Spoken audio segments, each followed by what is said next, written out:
All right. Well, good afternoon, everyone. Thank you so much for being here and joining today's webinar entitled Writing Fundamentals to Strengthen Science Communication.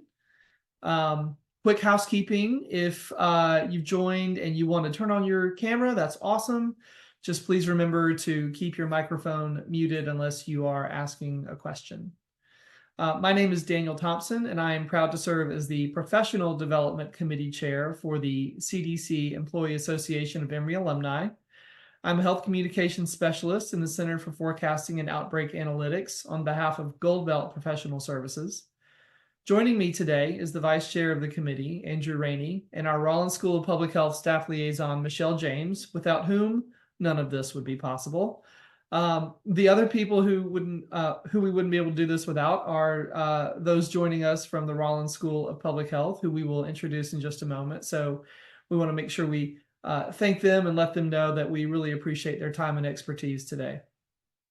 If you're attending this webinar, you already know what I'm about to say, which is that there has never been a time in which public health communication is more important.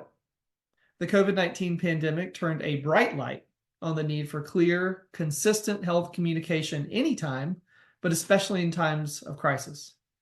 Today's webinar aims to provide you with knowledge for how to be a better writer and strategies for getting there. For those attending today who are Emory alums, the CDC EAEA exists to be a connection point for Emory alums who work at CDC, be it as an FTE, CDC Foundation employee, or a contractor. We partner with CDC and other organizations to bring you pertinent programming, such as the event today, and also as a vehicle to share news and information about the university. If you are not on the CDC EAEA listserv and would like to be included, please let me know, and I will send you instructions to join, and I will put my email address in the chat. Speaking of updates from the university, Rollins has some very exciting news to share with everyone. This week, the Emory Board of Trustees approved a request from Rollins to start a DRPH degree program in the fall of 2025. That's a doctorate in public health. The online program will enroll 30 candidates in the first cohort who wish to focus on one of two tracks: evaluation and implementation science and emergency preparedness and response. So, if you've been delaying getting that terminal professional public health degree, now is your chance. At this time, I'd like to introduce our first presenter. Elizabeth Mendes is the Associate Dean for Communications at the Rollins School of Public Health. She brings more than 15 years of experience as a writer, editor, and content strategist.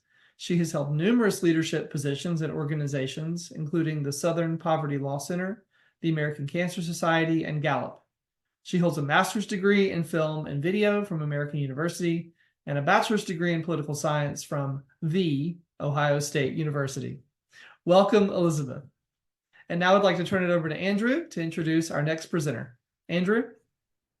Thank you, Daniel. My name is Andrew Rainey, as Daniel mentioned, Vice Chair of the Professional Development Committee. And I am currently a microbiologist at CDC with National Wastewater Surveillance. I graduated from Rollins in 2018 with my MPH in Environmental Health. I'd also like to plug Rollins for moving up in the U.S. News and World Rankings this year, up to number 3 for public health schools in the country. And I have the pleasure of introducing Kelly Jordan, who's the Editorial Director for the Rollins School of Public Health. Kelly is an award-winning writer and editor with a deep passion for impactful storytelling. At Rollins, she oversees all editorial projects for the school, including the biannual Rollins magazine and digital content published in the Rollins News Center. Prior to coming to higher ed, Jordan worked as a writer and editor on a number of magazine staffs. Her byline has appeared in dozens of regional and national publications, including Atlanta Magazine, Redbook, Southern Living, Paste, and USA Today. She holds a master's degree in communication and a strategic communication certificate from Purdue University and a Bachelor of Arts in journalism with a magazine emphasis from the University of Georgia. And with that, I will gladly pass it over to our speakers for their presentation today. Excellent. So nice to meet everyone. Thank you for those lovely introductions. As I said, I'm Elizabeth Mendes from the Rollins School of Public Health. I'm going to go ahead and get my screen sharing going. So just give me one moment with that so I can get that right.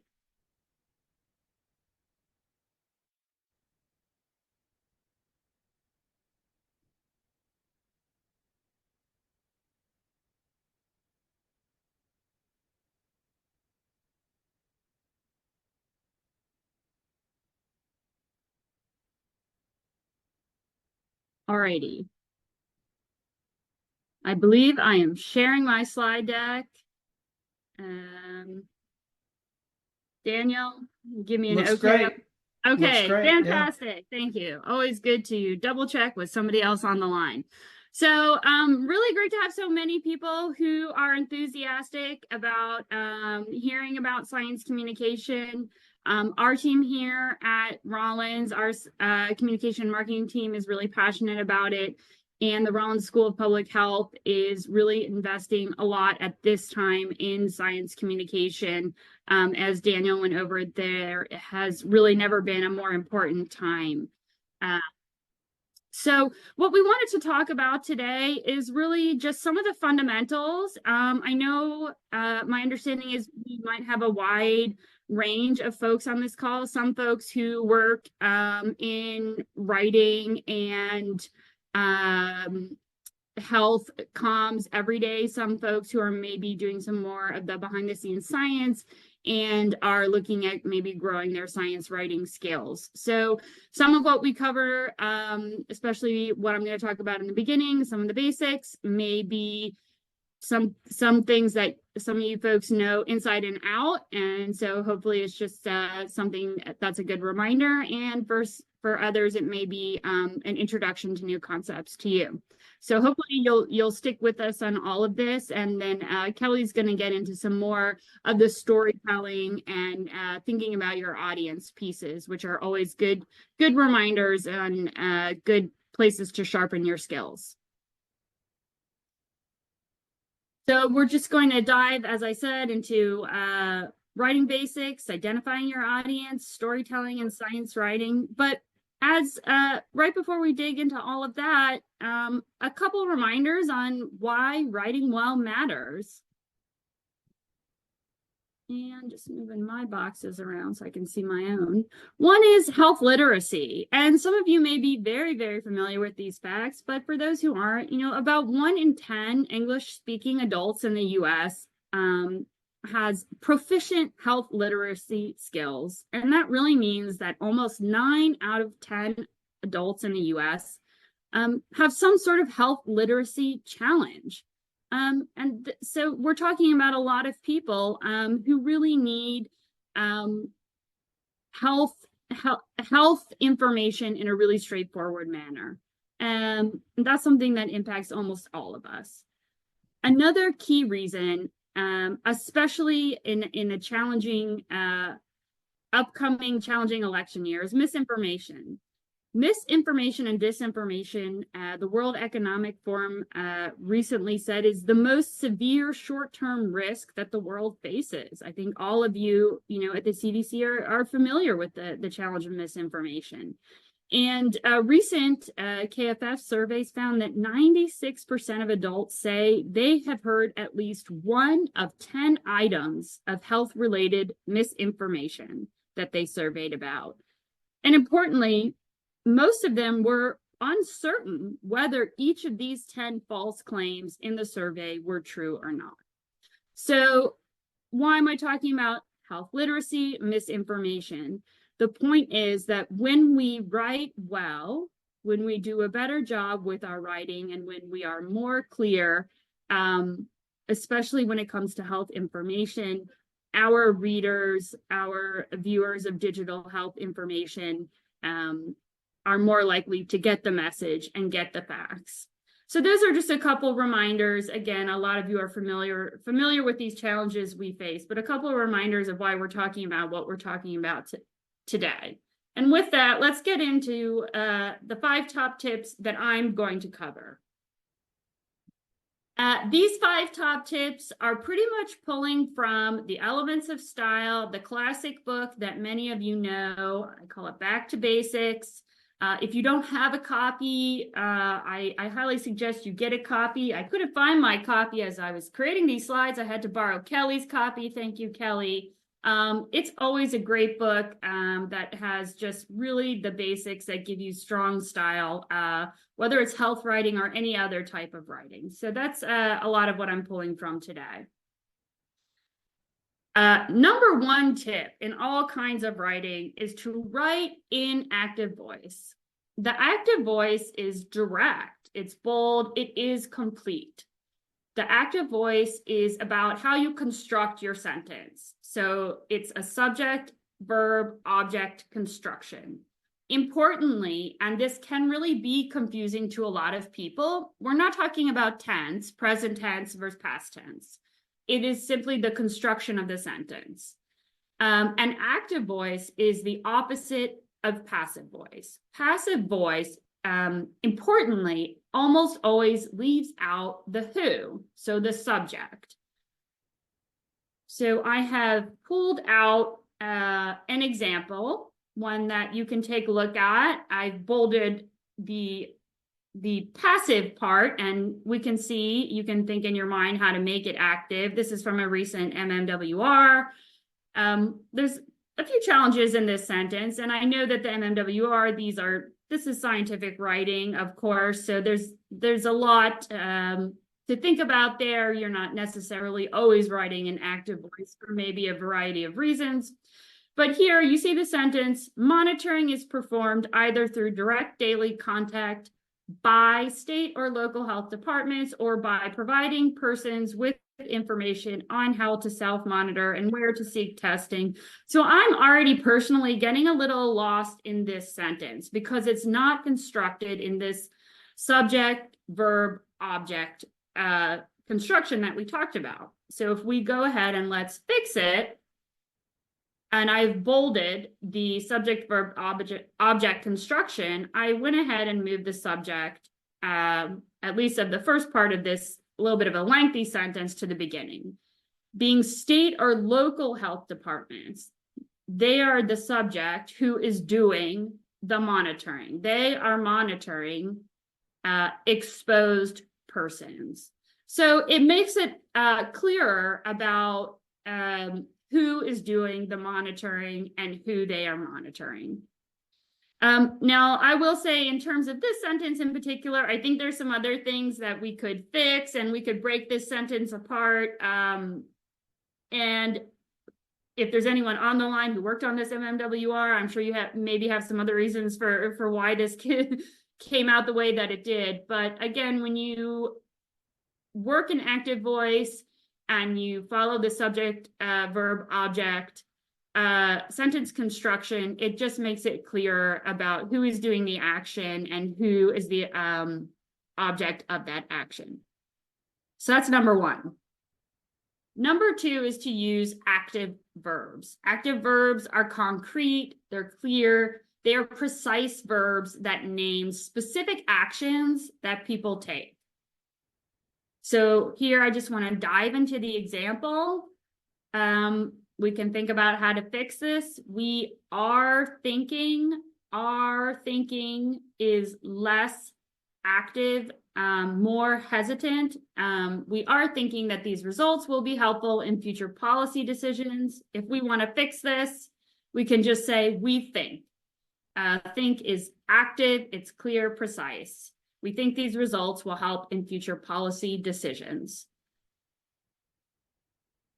Another really important one, again from Elements of Style, is to put your statements in the positive form. Positive form is using direct language, really avoiding language that is evasive or hesitant. And importantly, it's telling your audience what is rather than what is not. And I'm giving you just a few examples here. So instead of saying not important, you will say irrelevant. Instead of saying do not have much confidence in, you could say distrusted. Instead of saying do not agree, you could say disagree. And again, we can jump into an example. Let's put this in positive form. Programs in these 28 jurisdictions have not yet met the national performance target. This is also a recent example pulled from TB-related information from the CDC website. So have not yet met. You have a lot of words in there. It's not in the positive form. We could say fail to meet. Programs in these 28 jurisdictions failed to meet the national performance target. It's in the positive form, and it's just more direct and clear. This one I put in quotes because this is actually from a famous George Orwell essay. And he had a number of tips in there. One of them being never use a long word where a short one will do. Many of you have probably heard this or read that famous essay.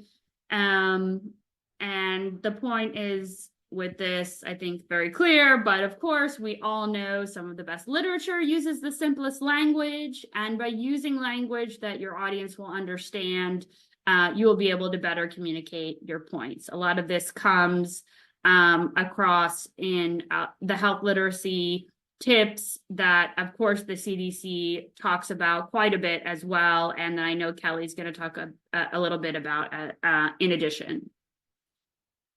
So this is a sentence that we made up for fun, but let's fix it and use a short word. Subsequently, we investigated whether the newly synthesized compound would alleviate queasiness. A lot of long words in there. I'm sure there are many ways we could think of shortening this. One way is to simply say next. That's one way we shortened it, and we did a few other things. Next, we studied whether the new medication would help reduce nausea.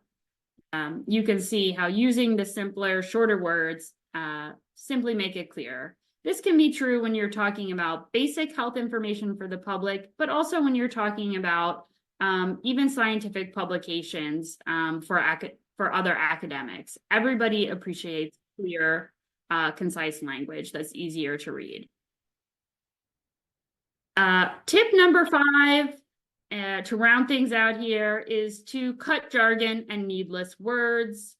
I know that you have a lot of acronyms and terms at the CDC that are near and dear to your heart. And so this may be a tough one for you, but writing should be concise. We should avoid unnecessary words. Of course, it doesn't mean all sentences need to be short.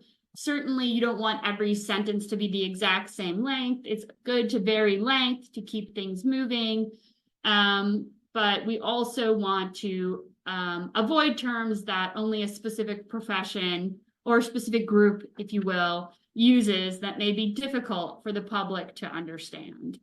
I'm sure this is something that a lot of folks on this call maybe struggle with, and maybe can be a point sometimes of frustration if you're especially on the writing side trying to deal with other folks on your team or in other positions when you're trying to argue with why we shouldn't include a specific term, acronym, piece of jargon, especially when communicating with the public. But it's always good to continue to advocate for that simpler term.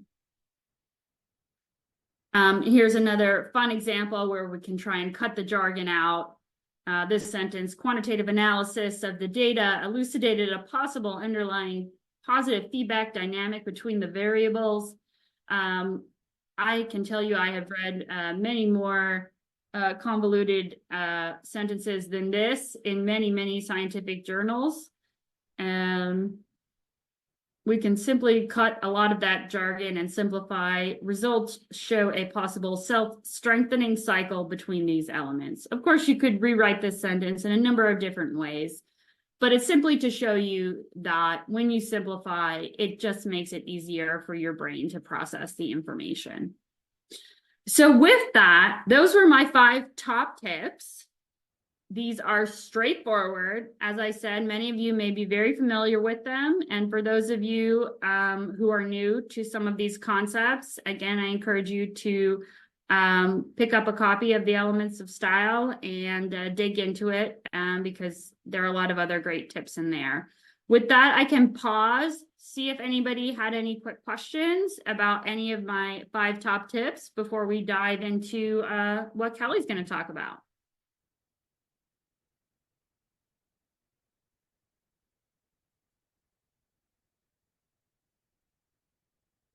Seems like we might be ready to roll on to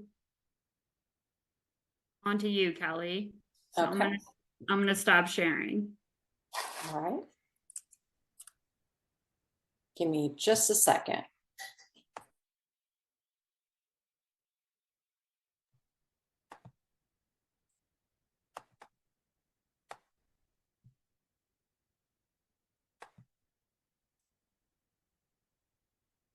Okay, can you all see that? Yes. Okay, great. So in my job, so I'm editorial director at Rollins. So I spend a lot of time every single day thinking about messaging.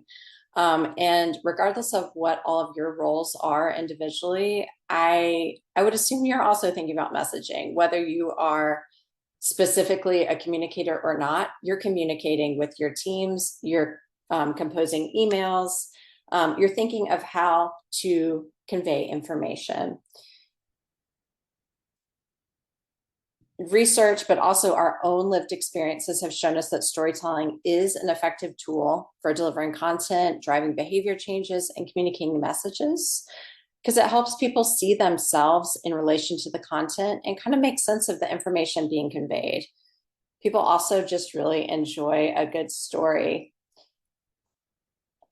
I'll turn on my video for you. But before we get into the storytelling component, I want to talk a bit about audience, but because before we develop our message, we have to think about who we're actually talking to. So sometimes you might know this information, sometimes you might just be assuming it, but we have to look at their education level. What is their reading level? What is their literacy level? Income may come into factor, prior knowledge on the subject, assumptions, core beliefs, cultural norms, communication platform. Are they a native English speaker? Are we speaking to someone from a different population, a different country? Would a sensitivity reader be helpful in this scenario? And then communication platform. So how will we be delivering this content? Will it be through a speech? Will it be an email? Will it be a long form feature story? Will it be an infographic? Keeping all of these things in mind will help us know what type of communication to prepare to our intended audience. And then also, you might have feedback from your audience in terms of what they want and how they want to receive information.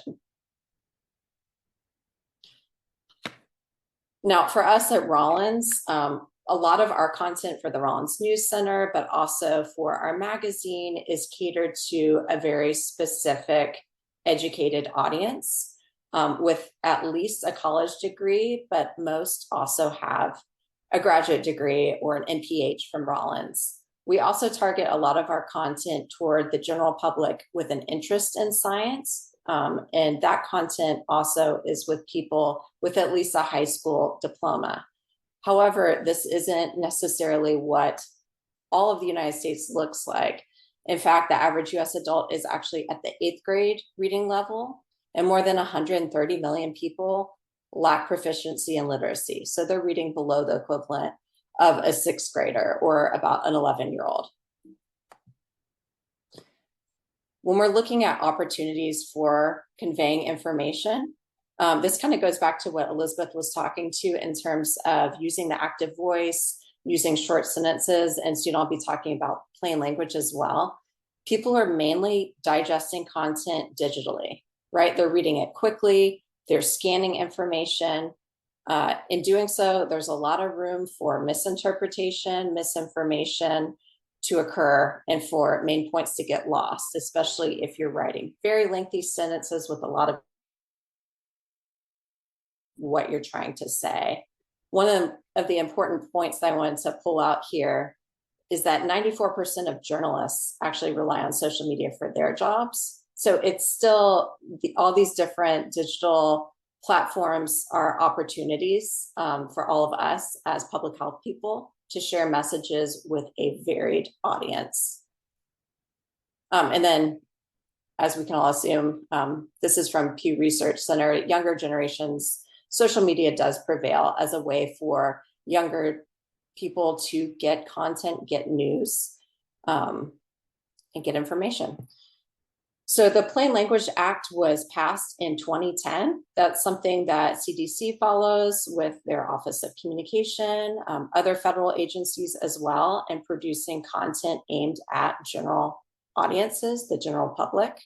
And again, we're looking largely at people at an 8th grade reading level. And something I really want to emphasize here is when you're writing in plain language, this is not dumbing it down. It's writing smarter.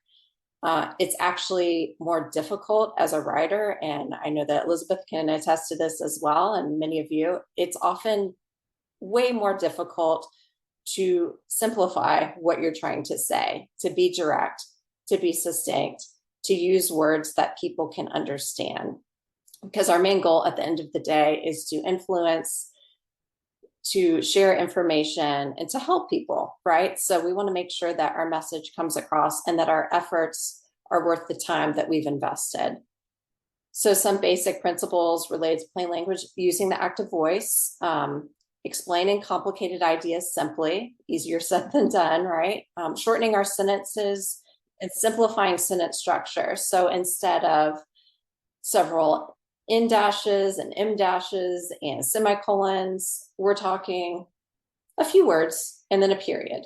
You know, if you have a complicated idea that demands a run-on sentence with a lot of sentences or a lot of commas, I would encourage you to try to rephrase that and break it up into a few different sentences.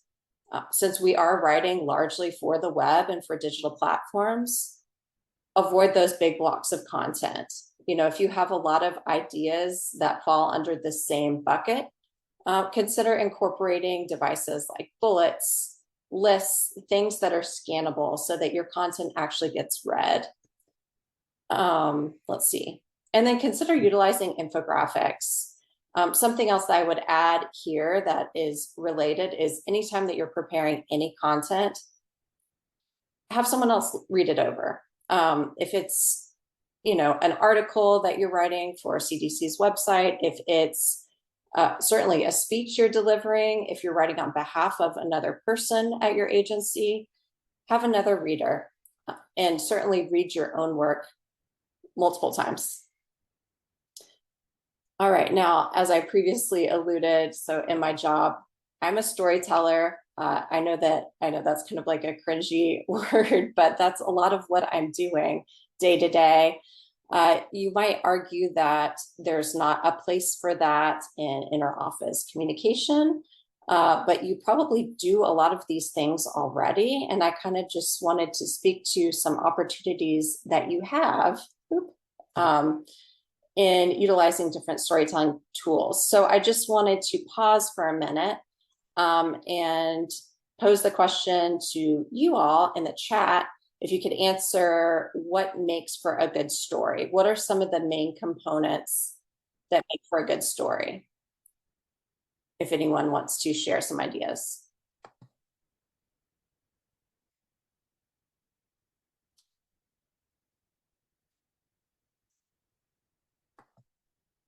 Or if no one wants to, that's also fine. Characters, relatability, tension, good plot. A story that speaks to my experience. Tone, yes, excellent.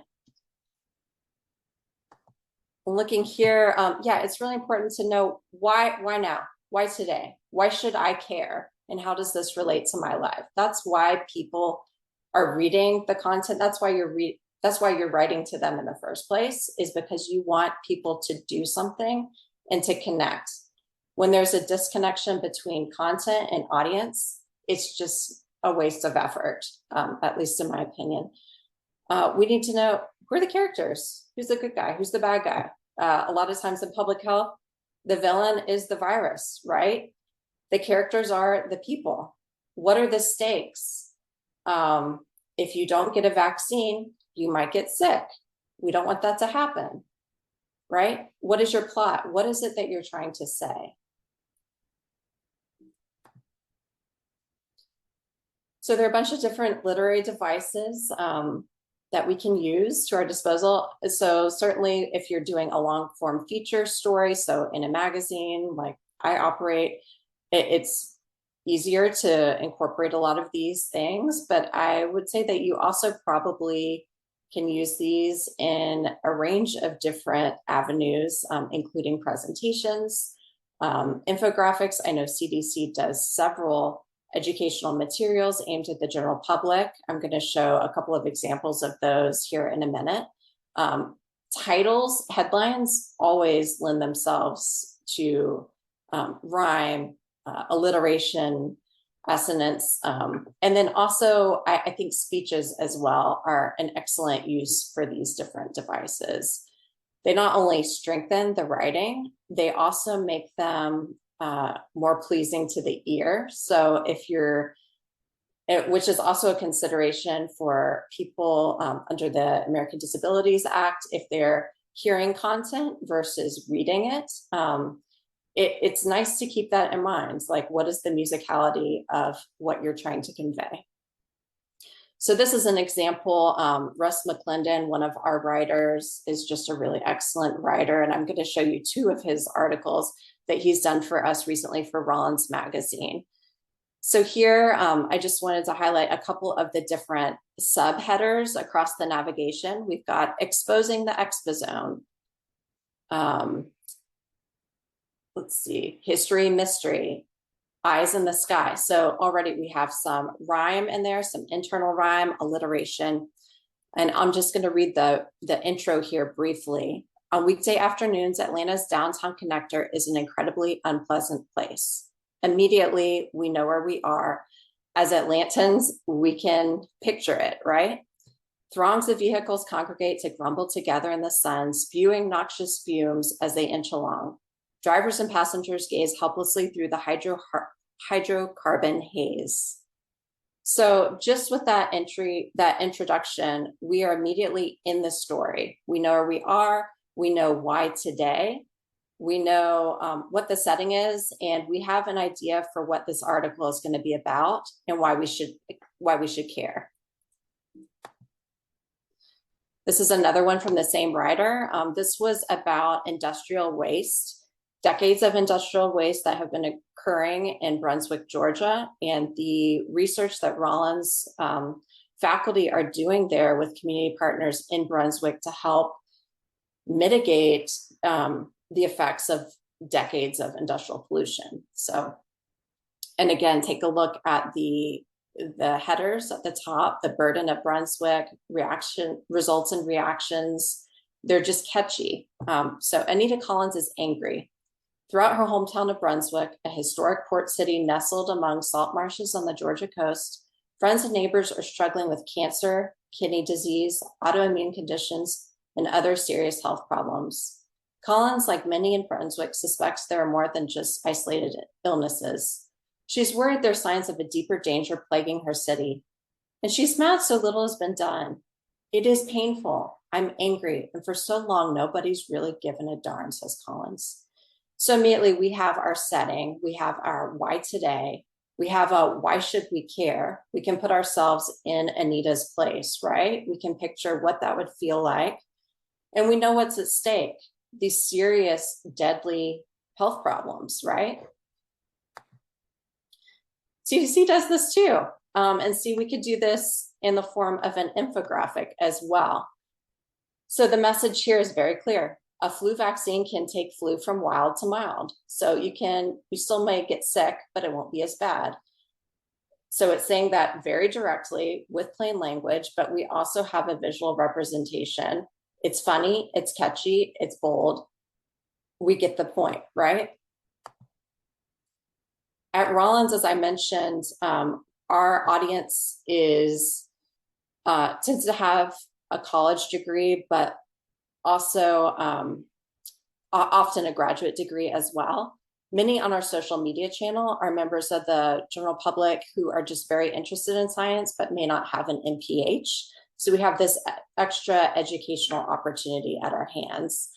This was one of the posts that we produced that really got heavy engagement, over 4,000 likes, a ton of questions that we were able to respond to and directly engage with our audience to answer questions and help encourage testing, right?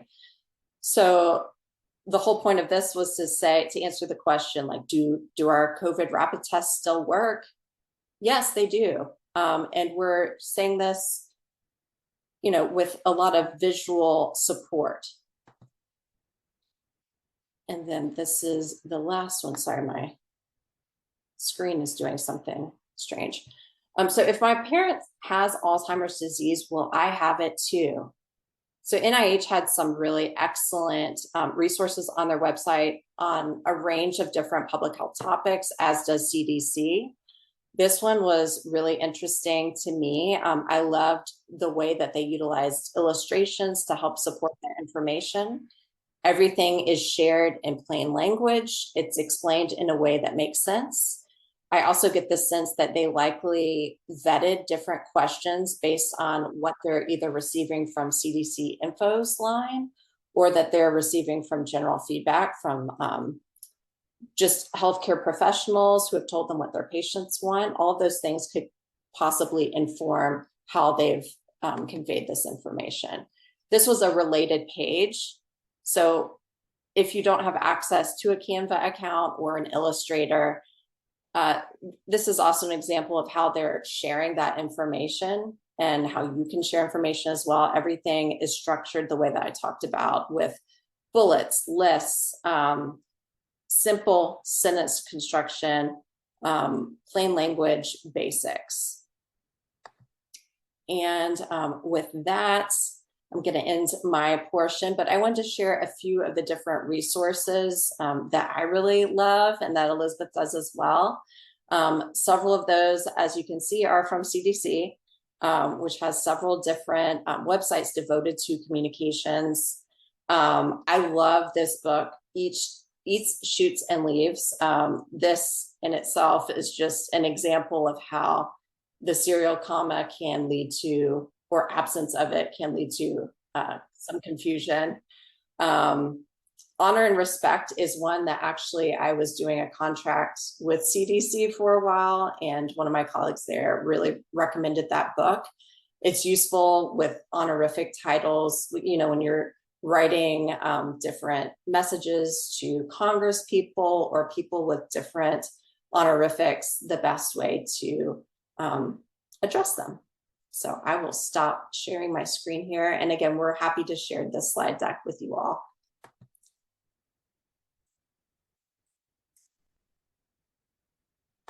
Awesome presentation. Thank you so much, Elizabeth and Kelly. That was really, really good information. I did have one quick question. I was recently turned on to a book called Smart Brevity, written by the creators of Axios.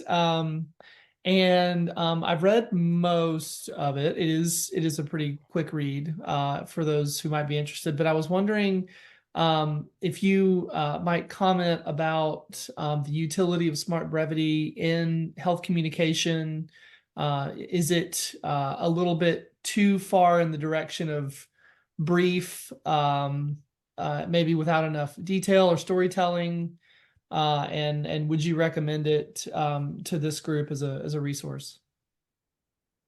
I am glad you brought that up, and we can certainly add that to our resource list. I'm a big fan of smart brevity as well, and we actually use a tool for our email and newsletters called Axios HQ, which was created by the company Axios, which was started by the folks who wrote the book Smart Brevity. So the tool itself incorporates within it a lot of the smart brevity principles in the way it sort of suggests that you write your email newsletters, if you will. So a lot of the it's a lot of the concepts that we talked about for digital writing as well, with bullet points, with breaking up text, with adding a lot of they call them axioms, but a lot of the little sort of like pre-headers to text. So like bottom line, or what this means, or go deeper, those kinds of things, which I think they talk about in smart brevity.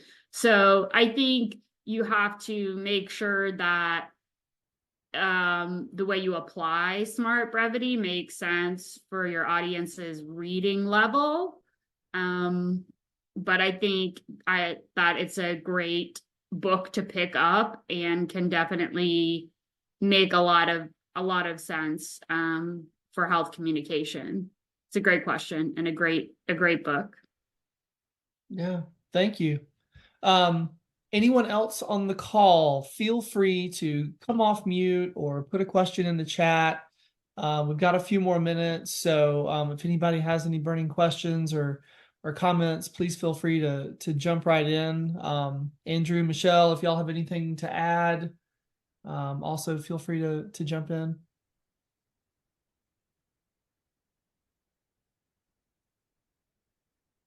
Hi, my name is Tavia. I'm from CDC. Thank you so much for the wonderful presentation. My question is on like communicating on the unknown. So how would you recommend kind of talking about that if you don't have all the data or still piecing together the whole story kind of in like a recurring basis on like a newsletter or on a site where you're updating data? How do you communicate on the unknown? Thank you so much. I think that's a really excellent question. And I think I'll do my best in replying to that in a way that's not too convoluted. I think it's really, really, really important not to work in a vacuum. So when this happens to all of us in public health at work, it happens to Elizabeth and I all the time as well, where we're waiting for information. So an important thing to do immediately is to brainstorm with your team, talk about what you do know, and pull together a communication plan, even if that plan is to share, we know this, we're still working on finding this, right? So even if you don't have all the details yet, sharing that you acknowledge whatever the scenario is that's occurring in a way that's thoughtful. I know we're weighing being fast with being accurate. I would say that being accurate is always most important, even if it takes you a day longer. And if it is taking that day longer, acknowledging we understand people are anxious to hear updates on X. We're working hard to learn this. And then keeping it brief, sharing what you know, and sharing next steps, as well as when you will be sharing an update or when you might have more information is what I would say. I don't know if Elizabeth wants to add to that. Yeah, I would agree. And just also, especially for the web, the importance, I think you hit on this, Kelly, of dates, like being clear when something was last updated. I think you all at the CDC, I know you recently redesigned your site, but just being really clear, making sure when someone visits a web page or a news release, they can see what the date of it is without missing it, or if you're going to be updating that page, when it was last updated. And as Kelly mentioned, if it's going to be something where you're producing regular updates to it, like it's an ongoing issue, like with bird flu or something, be clear when you plan to update it next, or that there's going to be ongoing updates and how someone can subscribe or where they can go for ongoing updates. Does that help answer your question? Yes. Oh my gosh, that's very great. Thank you so much for sharing. Sure. I see another hand. Hi, my name is Jane Mitchko, and I actually work in the Office of Communications at CDC. And I really enjoyed your presentation. I think you guys did a great job. And I wanted to let you know that we actually have training that follows many of the principles that you all shared today, which including, and I really appreciate Kelly calling us out in terms of following the Plain Language Act and using plain language principles, because we really strive to do that in everything we do, and getting the messages out to CDC. So this training was developed last year, And we just got it out publicly or through CDC Train. So it's open to anyone now. And I was going to put the link in the chat, but definitely follows almost all the principles that you guys share. So that's great news. And I really wanted to thank you guys for your presentation. Oh, Excellent. and I would love to follow up with you guys in terms of some ideas that I've been thinking about in terms of how we could collaborate. We actually have the Health Marketing Conference coming up next July. I was thinking that perhaps we could collaborate there, getting more students involved and things like that. So I'd love to get your contact information and follow up with you all on a couple of ideas I had. Well, that sounds great all around. And even in discussions and creating this workshop content, we talked about making sure we were in alignment with, and we had an understanding that CDC had great training content as well on science communication. So, and what's so interesting, and here's a question: science communication versus the language we use is communication science. So why do you use science communication? I think popularity of the term for us, and that's just what is sort of catching on out there. But that's a great question, and one we can certainly put some more thought into. Yeah. And then the last thing I thought of, one thing that we emphasize in our training and to all folks at CDC is collaboration among scientists, communicators, and policy staff here on any project, including, writing, obviously, but wondered about your thoughts if you all emphasize that at Rollins. We absolutely do. So we work with our different faculty members anytime that they do have research publications coming out. If I'm writing up a news brief or someone else on our team we're working directly with that faculty member to review the content, but also to make sure that their talking points make sense to people outside of public health, to a public audience. We also offer a variety of different trainings to our faculty related to media training, but also just developing their messaging. Excellent. Thank you so much. Really enjoyed meeting you guys.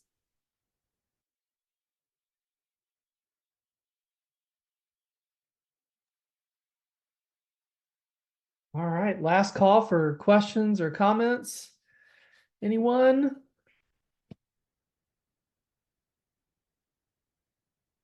All right, hearing none. Very good, everybody. Thank you so much for attending. And yes, as has been noted in the chat several times, we'll be sharing the recording and the slides with everybody. So just want to thank Elizabeth and Kelly again very much for taking their time today and sharing their expertise with us. And we'll look forward to following up with everybody very soon. Thank you all very much.